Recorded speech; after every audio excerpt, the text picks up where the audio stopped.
abroad and then you came back. So tell me a little about how you decided to make the switch back here, and where did you find the gap that you decided to start this? Very honestly, I didn't expect to do this. I thought I'd be in banking, investment banking all my life. I moved to Singapore from New York, recession time. It was 2009-10. Sahil moved back in late 2009.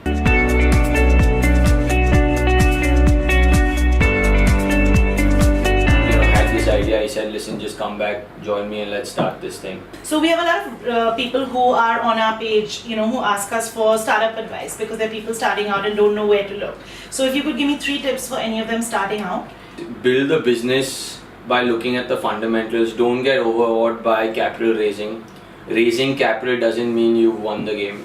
Managing your different stakeholders, and I'll put that into 3 baskets. So your employees, your investors or shareholders, and your clients. So stakeholder management is very, very important because you will need to fall back on these guys over the journey of starting out, right? You will hit roadblocks and you will have situations where you will need to fall back for either advice or extra support from your stakeholders. So stakeholder management would be number 1. Number 2, don't get overawed by tech, right? In a business that's a tech business, tech will run it.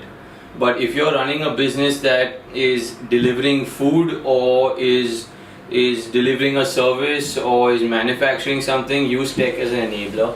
Don't think you build a tech business. We made the mistake. We thought home care was a tech business at one point in time. In 3 months, we realized, listen, this is a services business. In starting up, you want to do a lot. And you want to add services, you want to add different systems and processes.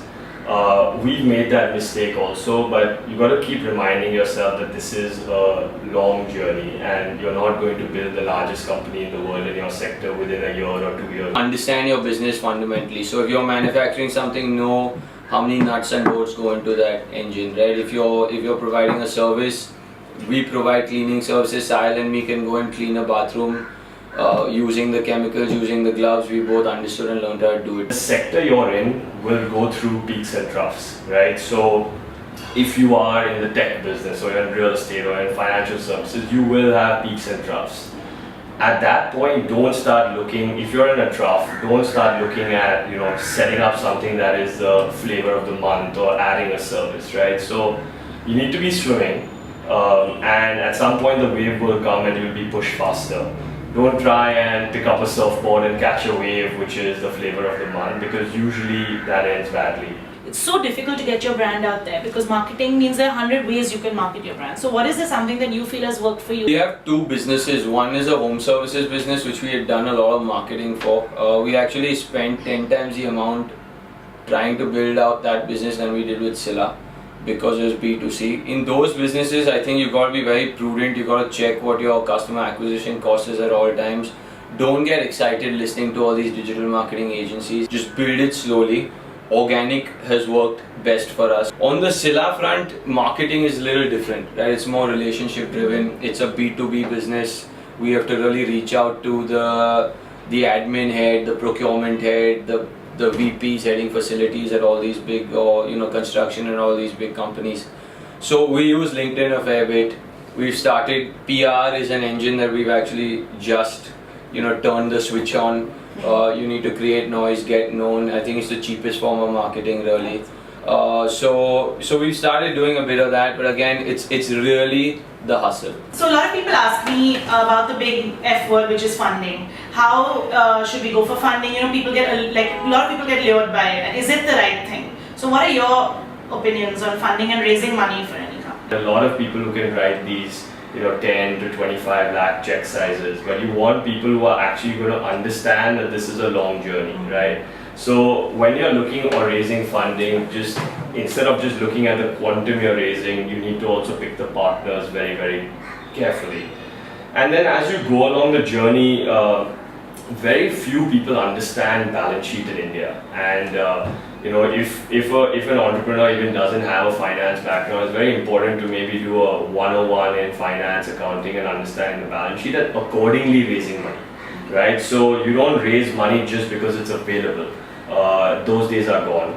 You raise money because your business needs it. Where do you see Sila in 5 years? If you asked me this question 5 years ago and I gave an answer, it would not be where we are today. it's very hard to make 5-year plans, 7-year plans, or whatever. What I do see over the next 12 months is that we've got from a stage where you are a startup to, I think now we built a platform, right? So companies go through that. There's a book by Marshall Goldsmith which says what got you here won't get you there. So I think we're at that stage, is that we've crossed that startup stage and we've built a base. And now over the next 12 months, we want to see how we can kind of leverage this and build on our current 3 businesses, but really solidify our position in all of them. I think we'll take on the IPCs really hard. We want to be India's next CBRE or JLL or first competitor to these guys, right? So we will probably look and build out the whole leasing bit, the transactions piece. We will be a full service real estate services company. We think we will be able to crack all this in a very different way, use technology, hire from outside the industry, our own brains, our own systems, processes, Indianize. So that's where we think we will. Awesome. Thank you.